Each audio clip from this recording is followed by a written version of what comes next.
Whether you work with data, you work in the hospital, you work in a library, you always have a group of items that is a set. A set is basically the collection of items. Mathematically speaking, we'll always denote a set using curly brackets. That is, if I want to describe set A mathematically, I'll simply denote it this way: A equals, then I have my curly brackets. Now this way, I've just written an empty set. There's nothing in it. Like the name sound, is an empty set. But by the time I start placing things in it, those things I place in the sets are called elements. The element of a set, take for example, set A is given as the set of 1, 2, 3, 4, and 5. Each of these items, 1 is an element. It's an element of set A. 4 is an element of set A. So each of these items are described as elements of a set. To describe the element of set A, I'll simply write 2 is an element of set A. Or if I write 5 is an element of set A. I think that's good enough on elements of sets. Next, let's see finite and infinite sets. A finite set, like the name implies, is a set containing finite elements, while an infinite set is a set containing infinite elements. Let's see this. If I have set B, that is, set B will be equals to 2, 3, 4, 5, 6, 7, 8, and 9. All of these elements, they are greater than 1 and less than what? 10. This set is finite because it contains finite items. It contains finite elements.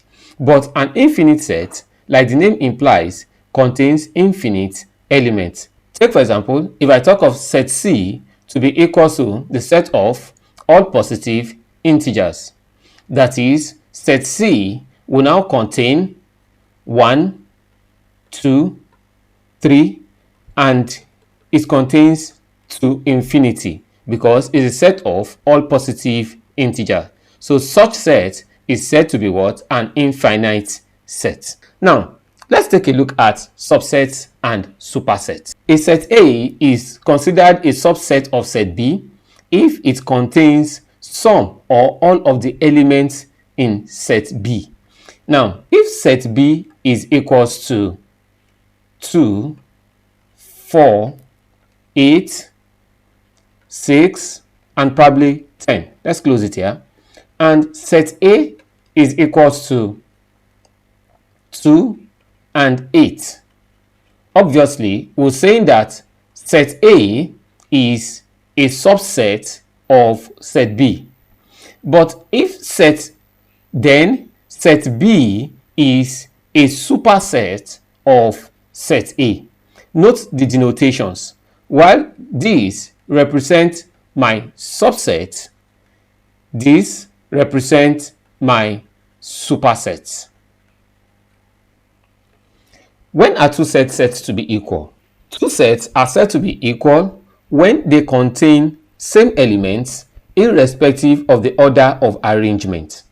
Take for example, if set A is equals to A, B, C, and D, and set B is equals to B, C, D, and A, both set A and B are said to be what? Equal. But if I have set C to contain A, B, C, obviously set A is not equals to set C, and set B is not equal to set C, is not equal to set C. Another concept we'll take a look at is the concept of intersection. Now, the intersection of set A and B is a set which consists of the elements that are in A and B. A good example is this. If set A is a set of all positive even integers that are less than or equals to 20, and set B is also set B is a set of all factors of 20.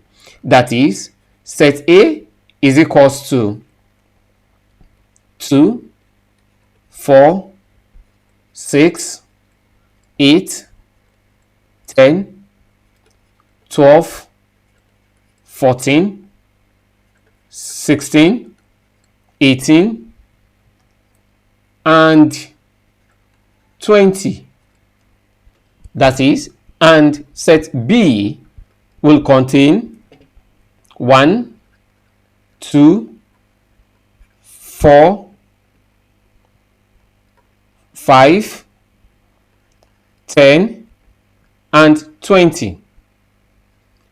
Then the intersection of A and B, that's A intersect B, will be given as 2, 4. In A, I have 2 here. I have what here? 2. I have 4 here, and I have what? 4. I have 10 here. I have 10. If you observe, I did not pick 5. Why? I only have 5 here. I don't have 5 in A. I have 10 in A and in B. And lastly, I have 20 here. I also have what here? 20. So I have picked A intersect B. And finally, for this lesson, we'll see union of a set. Given two sets A and B, the union of sets A and B is a set that contains elements in either A or B. That is, if I have G, for example, that is, if I have set G, for example, which is equals to H, E, A, and P, and I have H, which is equals to I, A, K, and E. The union of G and H will be given by, I have this as H. Let me pick the items in G first. A, P. Then look into H. I have I. A, I've picked A already. K. And lastly, E, I already have E here already. Now you notice that these items are picked without repetition. With this, I've been able to introduce set. With this, we have seen sets. So far, we have seen good concepts in set theory. So far, we have seen some concepts in set theory. With this, I hope I've been able to introduce you to set theory. In case you have gray areas, please do not hesitate to use the comment section. I'll be there to respond to your questions. And to ensure you receive our next lesson on set, please do subscribe to our channel. Thank you for staying with us and see you in our next class. It was too mechanical.